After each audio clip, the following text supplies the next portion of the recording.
அதாவது கேபிஒய் பாலான்றவர் ஒரு சாதாரண குடும்பத்தில் பிறந்து உழைச்சி ஏதோ ஒரு விஜய் டிவியில் வந்துட்டு அவருக்கு ஒரு வாய்ப்பு கிடைக்குது. அந்த வாய்ப்பு மூலிமா தான் வந்துட்டு அவர் தன்னை அறிமுகப்படுத்திக்கிட்டு வராரு.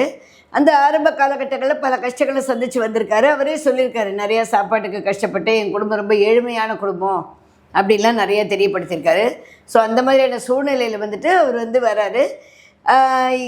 அவர் வந்து நிறைய இந்த விஜய் டிவியில் தான் நிறைய பண்ணிக்கிட்டு இருந்தார். திடீர்னு வந்து அவர் வந்து ஒரு சர்டன் பீரியட் வந்து காணாமல் ஆயிடுறாரு. காணாமாயிட்டு திரும்பி மறுபடியும் சோஷியல் மீடியாவில் வராரு.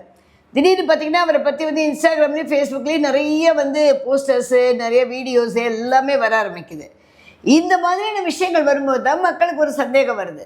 இன்னொன்று என்னென்னாக்க, நான் வந்து ஒருத்தருக்கு உதவி செய்கிறேன் அப்படின்றத யாருமே வந்து வெளியில் சொல்லிக்காமல், அதாவது ஒரு கை கொடுப்பதே மறுகை அறியாமல் இருப்பதே வந்து அறம், அதுவே தர்மம்னு சொல்லுவாங்க. அப்படிப்பட்ட அந்த தர்மத்தை செய்யக்கூடியவர்கள் வெளியில் தெரியப்படுத்திக்க மாட்டாங்க.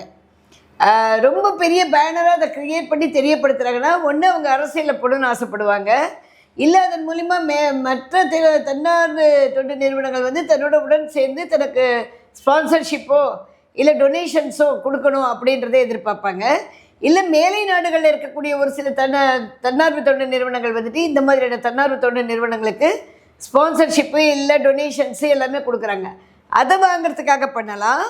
இல்லைனாக்க இந்த மாதிரி தொண்டு நிறுவனங்களை வைத்துக்கொண்டு நிறைய பேர் செய்கிறது என்னென்னா, வெளிநாட்டிலேருந்து இல்லீகலாக வரக்கூடிய பணத்தை இவங்க ட்ரஸ்ட் மூலிமா எடுத்து அதை ரீமாடிஃபை பண்ணி திருப்பி அவங்களுக்கு கொடுத்துட்டு அதில் ஒரு 10%, 10% இல்லை 20% இவங்க எடுத்துக்கிறாங்க.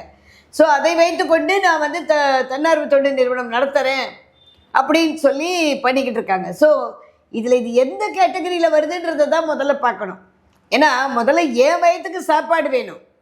எனக்கு சாப்பாடு இல்லாமல் நான் வந்து 4 வீட்டில் நானே பிச்சை எடுத்து சாப்பிட்றேன்ற போது நான் எப்படி எங்கிட்ட இருக்க காசை 10 பேருக்கு நான் பிச்சை போட முடியும்?